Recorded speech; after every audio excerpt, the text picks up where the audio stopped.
طال السهر على بالي اخفى إلا بعيونك.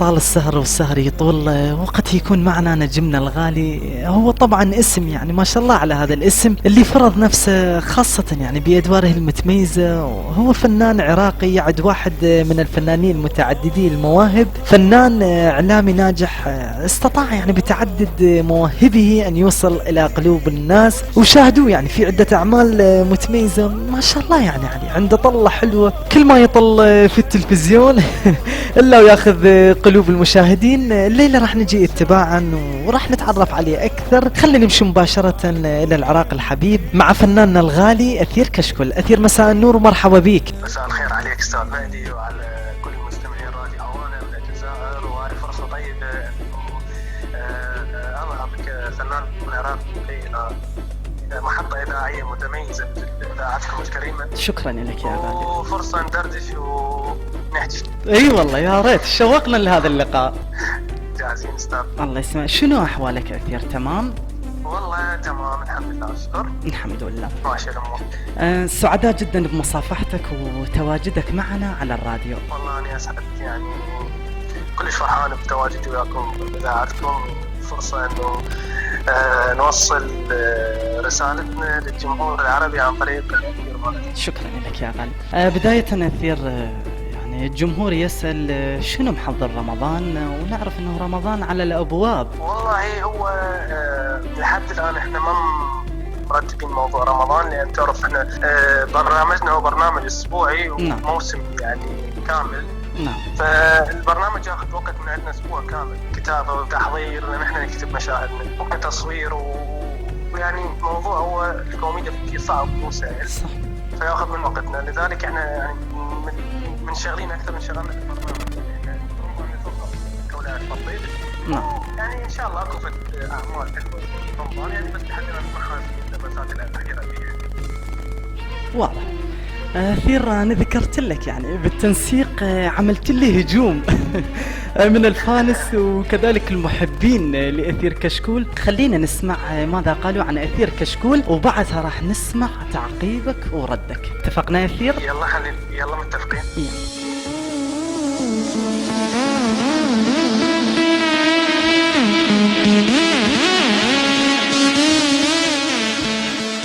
السلام عليكم ورحمة الله وبركاته. الفنان أثير كشكول ما شاء الله عليه فنان يعني جدا رائع صراحة. أثبت وجوده خصوصا في ولاية بطيخ، يعني وجه جديد على الساحة الفنية طبعا العراقية، ومثل هذا الوجه صراحة نفتخر به كعراقيين. أعماله يعني فنان جدا مميز، فنان يقدر يجيد أكثر من دور، فما شاء الله عليه يعني فنان متمكن، فنان مبدع، فنان محترف. أثير كشكول صراحة نتمنى أنه تستنسخ من عنده نسخ في الساحة العراقية في الفن العراقي، لأنه صراحة نحتاجه في الأعمال الرمضانية، نحتاجه في الأعمال التلفزيونية العراقية، لأنه مثل أثير مفخرة للعراقيين بشكل عام صراحة. فتحياتي له وأتمنى له دوام الموفقية والنجاح. الشاعر والإعلامي سعد منصور.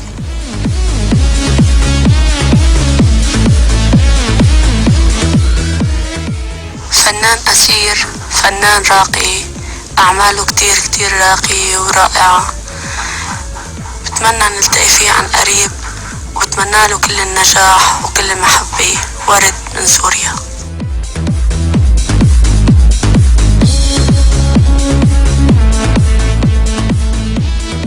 كل الحب والتقدير إلى الفنان القدير والمحبوب أثير كشكول. أتمنى أن يستمر من إبداع إلى إبداع. أنت ورفقائك في برنامج ولاية بطيخ ستقودون الفن العراقي إلى بر الأمان. أخوك الإعلامي محمد.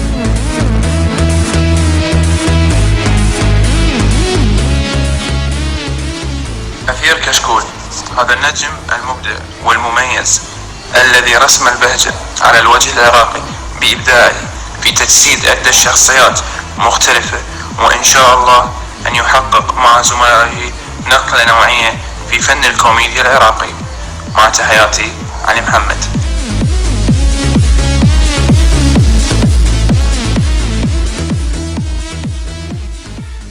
شكرا لكل من بعث الفويزات والتعليقات، ويسامحونا البقية. خلينا نسمع تعقيبك اليوم. والله بعد هذا الكلام الجميل يعني ما اعرف شو اعقب، لان هاي محبه الناس شيء كلش كبير وتسمع آراء حلوه، يعني هذا دافع يكون لك انك تقدم على الافضل. صراحه هذه المحبه هي مو مجرد يعني محبه وقبل، لا هذا يعطيك مسؤوليه اكبر انه انت تقدم بعد الافضل والافضل. ان شاء الله انا وفريقي ولايه بطيخ اللي ادخل فيه هو سبب نجاحي طبعا بعد فضل رب العالمين. راح نكون قد هذه المسؤوليه. هذا التعقيب اللي يجي هذا مو بس لأجر كشكول، هذا اعتبره لكل نجوم ولايه بطيخ، لان احنا كفريق واحد يكمل الاخر. حلو. فمن نسمع هيك كلام افرح واصدقائي هم يفرحون. محبة الناس شيء مو سهل، انت تجي اليوم تقدم كوميديا ترضي جميع الاطراف، ترضي جميع الاذواق، هذا ايضا شيء مو سهل. فمن خلال هذه الاصداء الحلوه اللي نشوفها بالشارع، نشوفها بالتعليقات، نشوفها بكل مكان، هذا شيء يفرح انه هذا هو درجتك بالامتحان، انه انت ناجح. حلو. الحمد لله والشكر. هو الجمهور عباره عن يعني مرآة تشوف من خلالها كل الاشياء اللي نسويها، كلش فرحان بهذه ردود الافعال، والحمد لله والشكر ان احنا قدرنا كشباب ان نوصل رساله انه الفن العراقي هو فن هادف ويوصل مسج حلو لكل الناس، انه احنا نقدر نسوي من كل شيء من خلال الركام والحروب نحوله الى جمال ونقله للناس. نعم. نتمنى لكم احنا بدورنا وكادر راديو هوانا مزيد من التفوق ومزيد من الابداع ومزيد من الاشعاع يا أثير. اشكركم جدا. أثير راح نسمعك شيء من الاستديو وبعدها منك. وعيني يا ابو عيون السود، خالي اريدك تزينني زيان، تقلبني قلب، عندي حفله مال خطوبه خوي. ابكي طين على الحفله يا فتاح يا عليم يا رزاق يا كريم يا فتاح. استفتحنا حدد الكاش، حدد. شلون تريد الزين؟ باو انا اريدك تدرج لي اياها من هنا، عاد هذا الموديل الجديد، شوف شلون نسويها من هاي العين لهاي العين تدلع.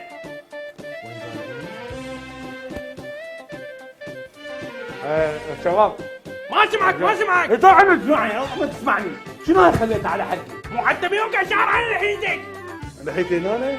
فعزينك زيان اخفف لك الجلف منها وبعدين صعدتك على القبله. ما عرفت اسم حضرتك. انا ابو فطم، والمفاجاه بالمنطقه يصيحوا له ابو فطم الحلاق. يدري انت قصاب يا ابو فطم، طبعا يصحوا لك ابو فطم الحلاق، بس قل لي يمكن انت الراس عندك مفتر. القله هنا القله. تشرب شاي؟ لا ما حسون جيب شاي حسون. راح ازينك زيان عش البلبل. لا ما اريد عش البلبل. هاي القله خذها منها. من وين القله؟ هاي اللحيه هاي. اصبغ لك اياها؟ تصبغ. اصبغ لك القله. هاي لحيه والله العظيم لحيه. اصبغها وخطيتك بهالرقبه. هذا باطك مو رقبتك. شو اصبغ لك اياها؟ تنكي فاتح لو قنداغي طوق. هذا القنداغي يشرب ترى ما يصير. تشرب شاي؟ ما اشرب شاي يا اخي. ابكي طين على الشاي مال حسون. شاين حسون. صار من 5 دنانير. راح ابلش لك باللحيه.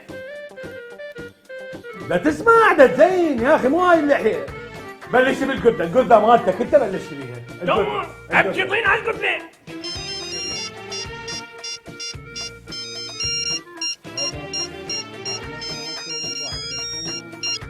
الو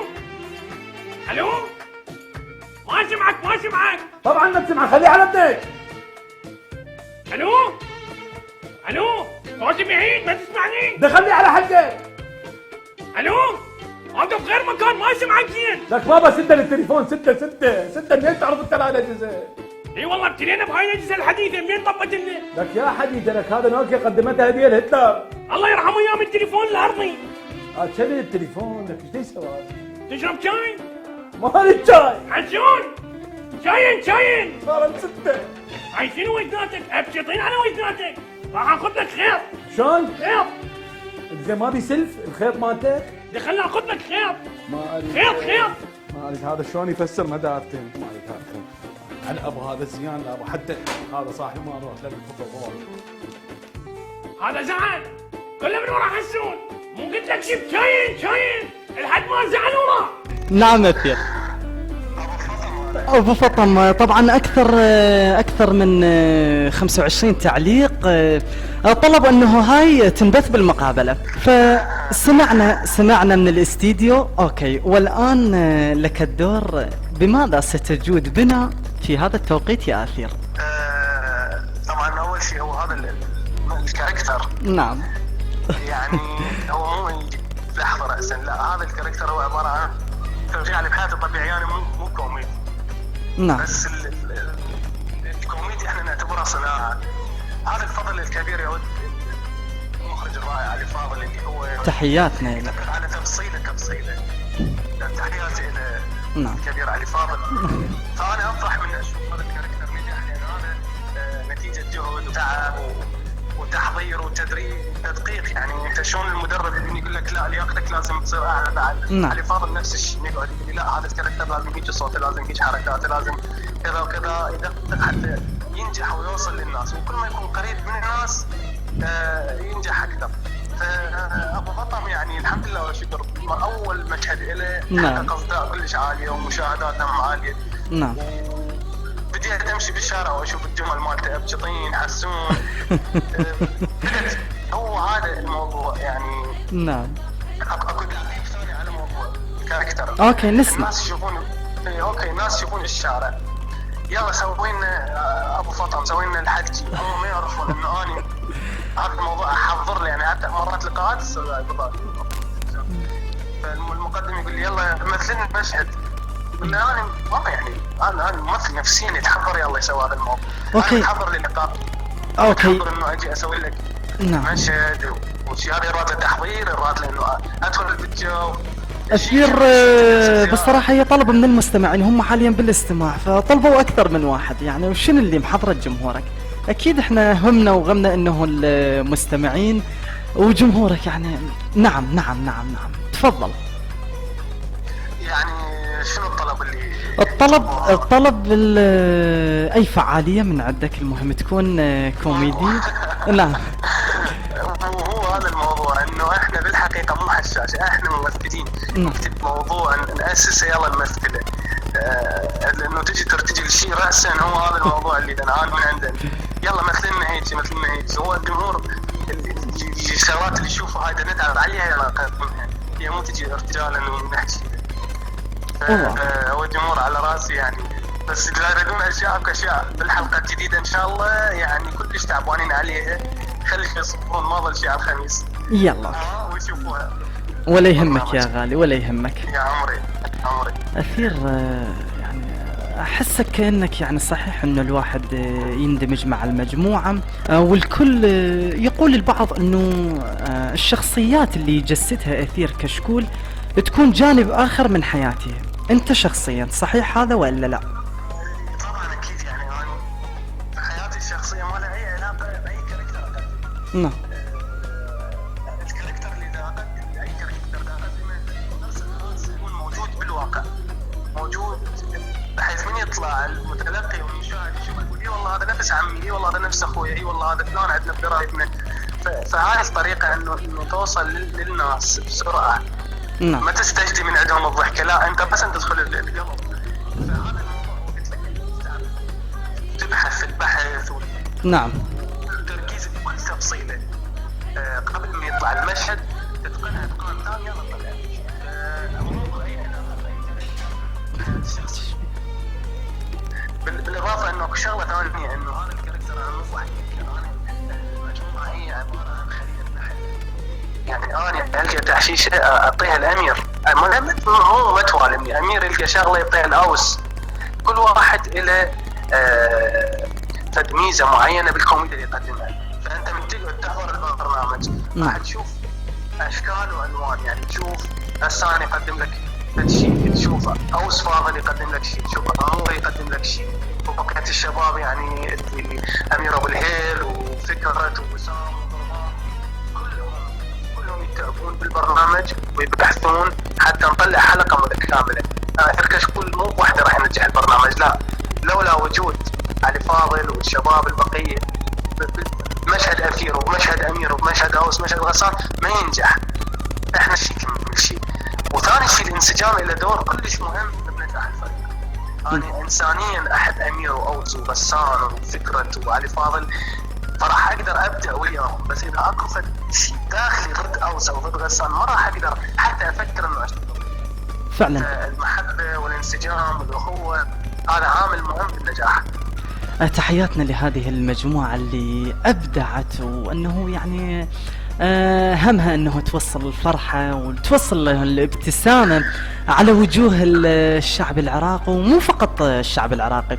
لاحظنا أنه وصلتنا عن كثير رسائل من عمان، من لبنان. تحياتي لكم يا غالي، تحياتي لكم. تحياتي لكل اللي يتابعون البرنامج من كل دول الوطن العربي من الشرق إلى الغرب، كل الشباب والعوائل اللي يتابعونا خارج الوطن العربي، المغتربين اللي عايشين في بلاد المهجر كذلك عندنا مستمعين. كلهم تحياتنا لهم اللي يسمعونا الآن، وإن شاء الله نوعدكم أن نكون آمن وياكم وين ما تكون. نعم أثير، بعض المواقف اللي يعني هيك تبقى عالقة يعني في ذهن أثير كشكول، تتذكرها ساعات بينك وبين نفسك، سواء كانت في العمل أو كذلك يعني في حياتك العادية، بعض المواقف اللي تبقى في البال لأثير كشكول. هواية مواقف يعني، بس اكو موقف يبقى ببالك يعني كل ما تتذكر تضحك. يعني كان عندنا عرض مسرحي بعمان. نعم. فالمسرح الستيج مالته يعني قريب على الجمهور. فاول دخول الي بالمسرح انا كنت افكر يعني هو اول عرض كان واول دخول الي، فكان هذا الحماس اللي قبل ما ادخل بالكواليس.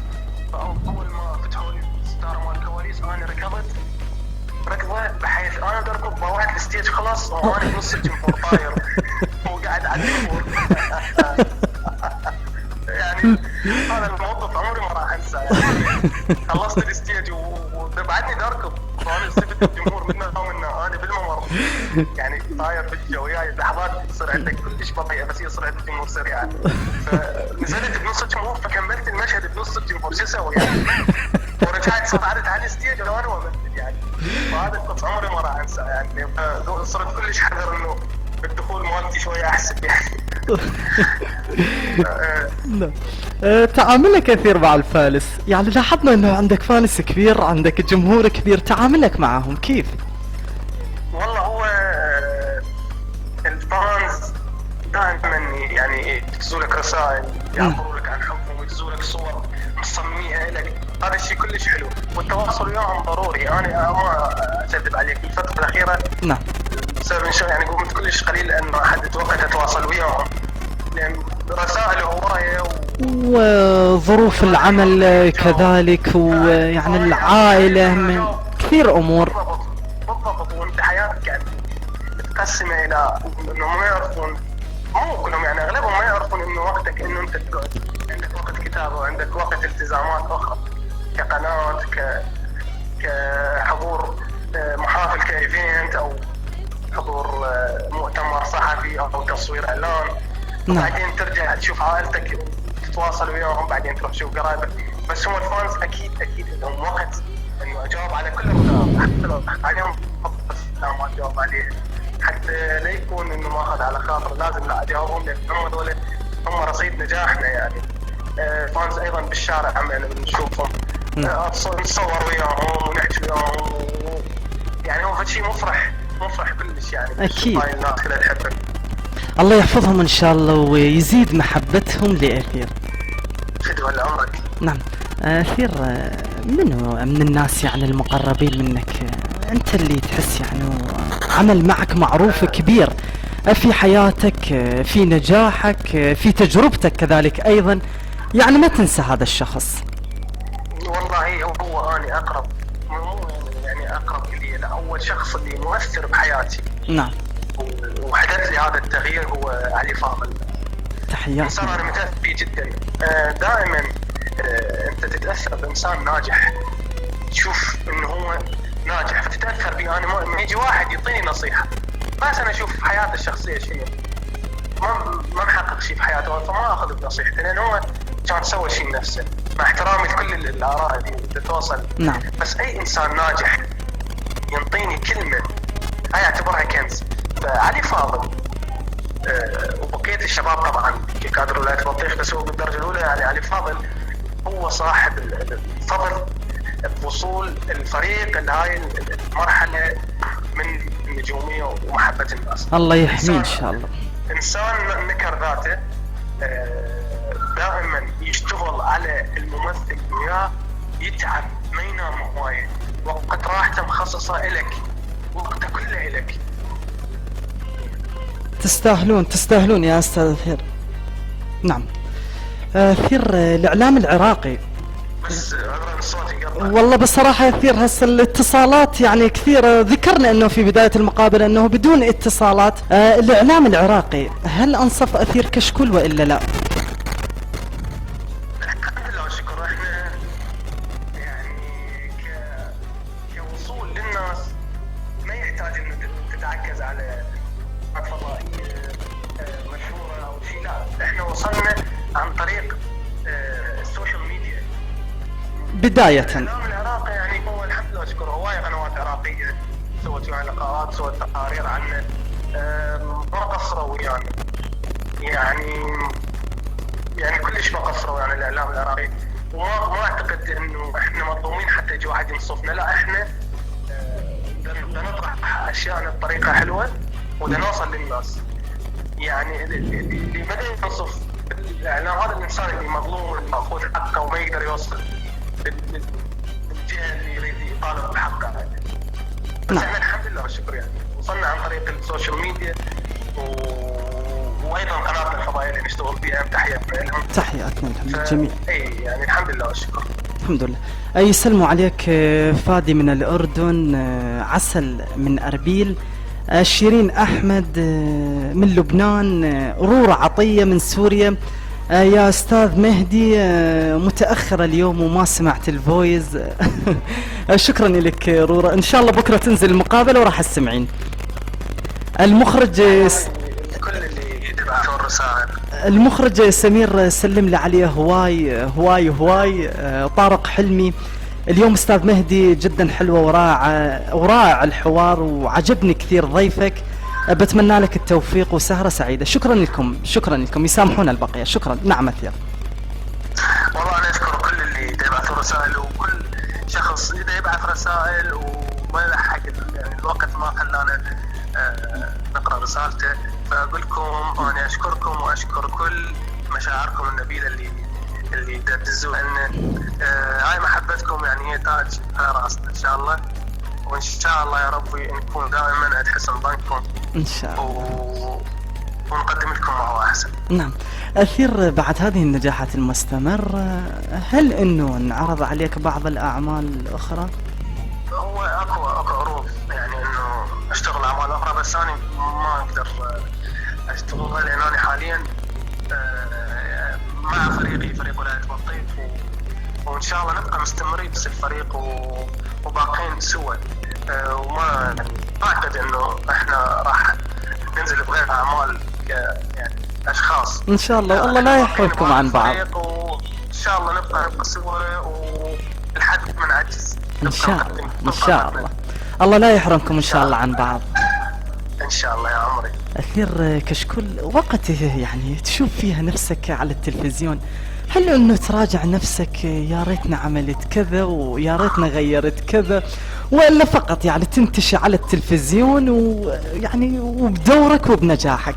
لا اكيد يعني اي شيء اقدمه وراها اجي اسال الناس المقربين لي. يعني انا شلون الحلقه عجبتكم؟ نعم. يعني انا اعرف الناس اللي ما يجاملون هي حلوه عاشت ايدك والحمد لله والشكر. يعني ماكو يعني هذا الغرور انه انا اتزمت برايي، لا احنا ورا كل حلقه نرجع نقعد كفريق ولاية بطيف نشوف الحلقه مره ثانيه ونقعد نشخص الاشياء اللي لازم نستحدثها ولازم نطورها، ونشوف نبض الشارع، نقرا التعليقات، نتابع الاراء كلها حتى نقدر نبقى ويا الناس. يعني انا من اشوف البرنامج اكثر شيء اشوفه ويا الفريق، نشوفه سوا. ومرات مثلا من نشوفه بالبيت يكون عدد الحضور يعني اهلي بيت عمي زوجتي، فاقيس مستوى الضحك عندهم، اشوف بدون ما اسالهم اضاء عليهم مستوى الضحك. طبعا هم يضحكون كل شيء واحد بدون حتى ما يعني ما شاء الله الرسائل والتعليقات. نورهان تسلم عليك، هي عراقية مقيمة في تركيا، هي حاليا بالاستماع من تركيا، صديقة البرنامج مع العائلة. طبعا أثير يقوم بأدوار رائعة. شكرا لك نورهان عفوا، شكرا لك نورهان. محبة كبيرة لك يا أثير، محبة كبيرة. والله هذا الشيء كل شيء فرحني، الحمد لله والشكر. أنا أهم أحبكم هواية يا غالي. أثير هاي الحلاوة والأناقة من وراءها؟ مواصل بالرياضة ولا لا؟ الرياضة؟ لا، هالحلاوة والأناقة اللي موجودة بأثير. لا هو هذا الشيء يعني إنه يعني هذا الشيء شخصي، يعني أنا أحب إنه يعني هاي طريقة اللبس. أحسك رياضي يا أثير، أحسك رياضي أنا. لا أنا مو رياضي، يعني للأسف إنه كل ما يعني أبدي بالجيم ألعب فترة بعدين أترك وأرجع ألعب وأترك. أنا كامل متيت طبعا نروح سوا نشتغل والوقت يعني هو الوقت ما يخلينا إنه إحنا جدولنا يعني دائما مزدحم، فدائما من نشوف فراغ لازم نروح نلعب رياضة وجيم وهذا. بس فتبقى إنه أنت كشخصية أنا أحب يعني هذا الشيء، أحب ألبس وأحب الأزياء والإطلالة مالتي يعني معتني فيها، يعني هذا سواء خارج البرنامج أو داخل البرنامج. ولو بالبرنامج نطلع بطعم والحج ومحسوب، ما لهم علاقة بالستايل والكل شيء. بس هو كله أنت أسلوب حياتك هو عبارة عن فن. أنت شلون تصمم أسلوب حياتك، تتفنن بأسلوب حياتك كلبس، علاقاتك الاجتماعية، كل شيء هذا احنا نقدر نرتبه ونسويه كفن. واضح. سراج من بغداد، أرجوك يا أستاذ مهدي اطلب من أثير يقدم لنا مقطع كوميدي. والله أنا معك يا سراج، طلبت من عنده. نعم. يعني بماذا ستجود؟ لك الاختيار. يعني هو يعني عندي مقطع كوميدي أدري أبو مطعم أنا بخاطر دليفري بجيلك البيت.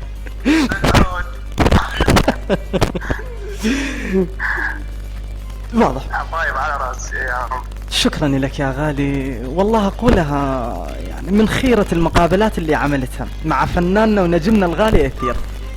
فدوى لقلبك والله، يعني شهادة اعتز بيها. شكرا لك. دقيقتين باقية أثير، انضائك الخاص للمستمعين وللراديو نسمع. جمهور العزيز، كل مستمعي راديو هونا من الجزائر، نعم. كل اللي تابعوا اللقاء وكل اللي يستمعوا، اللي يعرفون أثير وما عرفوا، شكرا لكل ثانية من وقتكم اللي فرغتوها حتى تسمعون.